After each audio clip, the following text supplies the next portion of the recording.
12 millions de voyages quotidiens, deuxième métro le plus fréquenté d'Europe derrière Moscou.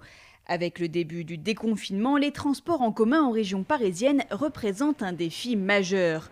Depuis plusieurs jours dans les gares, on se prépare à gérer l'affluence à l'ère du Covid-19.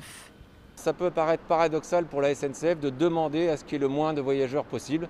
Mais pour nous, ce qui est très important, c'est de limiter la propagation du coronavirus. Et pour ce faire, nous avons mis en place des éléments de régulation des flux. 350 000 autocollants ont été apposés pour guider les usagers.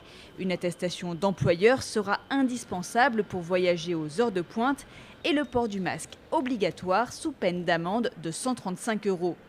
Les transports parisiens testent d'ailleurs un dispositif de contrôle de port du masque par vidéosurveillance.